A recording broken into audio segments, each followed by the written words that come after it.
Hello everybody, welcome back to a brand new video. As of this recording, the Democrat Senate has not filled up their leadership completely.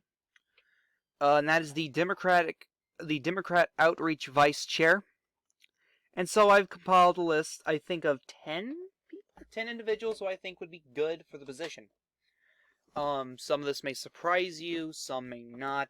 These are individuals that, might not get think of. Again, you probably want to put your establishment or very popular candidates, senators in this position, most likely. Again, Bernie Sanders is the chair of the Democrat Outreach Committee. So maybe you want to put a progressive in there as the vice chair, or maybe a moderate? Who knows? I would presume they're going to fill this position after the rest of Joe Biden's cabinet is confirmed or denied, I would imagine. If not, I don't know. I don't. But let's take a look. This is coming in no particular order as they usually do. But first up is Kirsten Sinema. She is the senior senator from Arizona. Her assignments in the Senate goes banking, housing, and urban affairs, commerce and science, Homeland Security and Governmental Affairs, Veterans Affairs, and the Special Committee on Aging.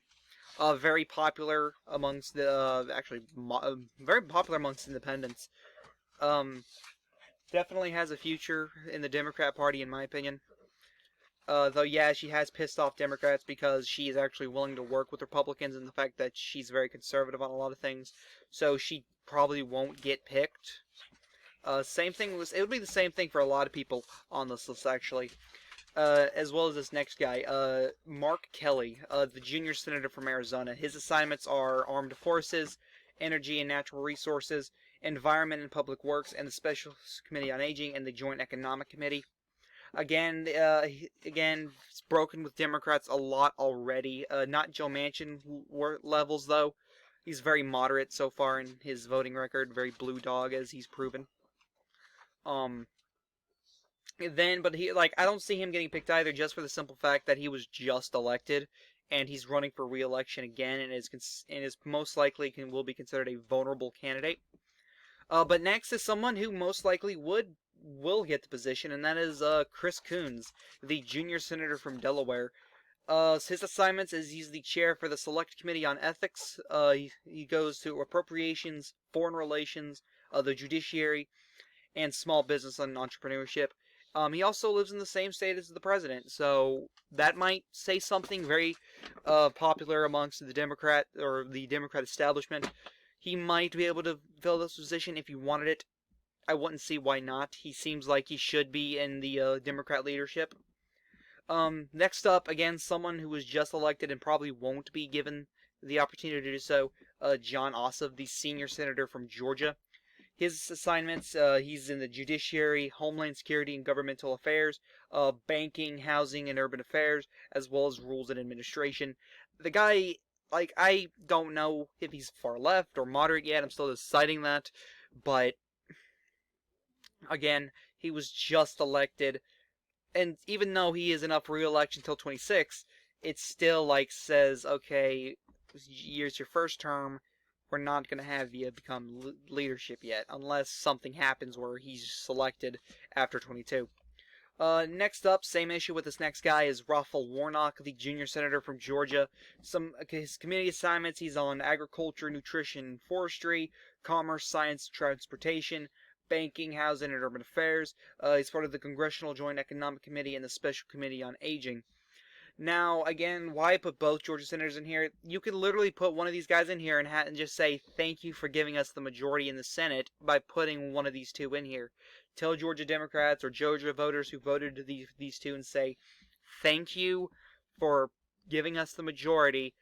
In response, we'll put one of your guys that you elected in the Senate. So there you go. Ruffle Warnock. Again, not my cup of tea kind of guy, but he would be another good choice just based off of that. Would he get it? Probably not. Similar with Kelly, he's up in 22 and is considered vulnerable, or could be. Next up is Tammy Duckworth, the junior senator from Illinois, someone who should be in the leadership, but isn't for some reason. Maybe because she doesn't want it, I don't know. But her committee's assignments is Armed Forces, Commerce, Science and Transportation, Environment and Public Works, and Small Business Entrepreneurship that I somehow misspelled. Again, like, Tammy Duckworth is very popular, definitely popular amongst vets, despite, different party lines and all that. So she would also be a good choice just based off of that. Next up is Angus King, the junior senator from Maine. His committee assignments is Armed Forces, Energy and Natural Resources, Rules and Administration, and the Select Committee on Intelligence.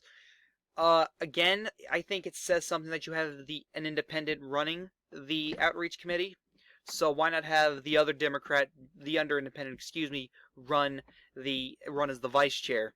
It just makes sense to me. Again, Democrats do things differently. They actually have like an election amongst their 100 senators, and they decide, okay, based off of a vote and who gets the most, and that's how you get the job essentially.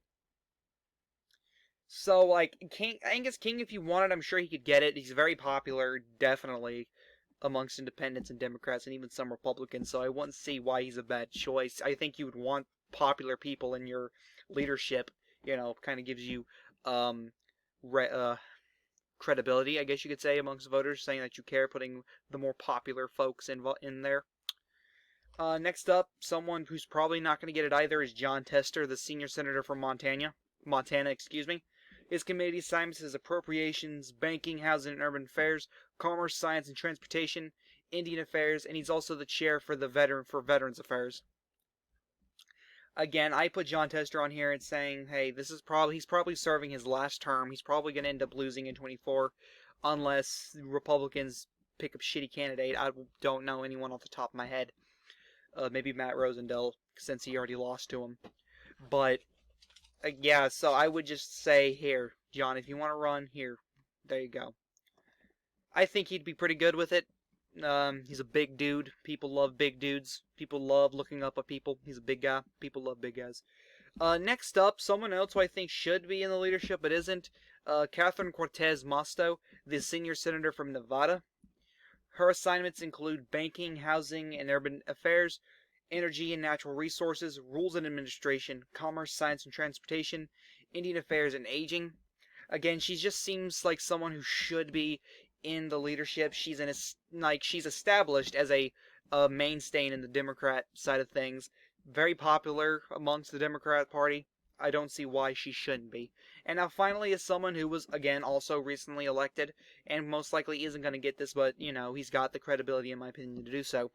And that is Ray Lujan, the junior senator from New Mexico.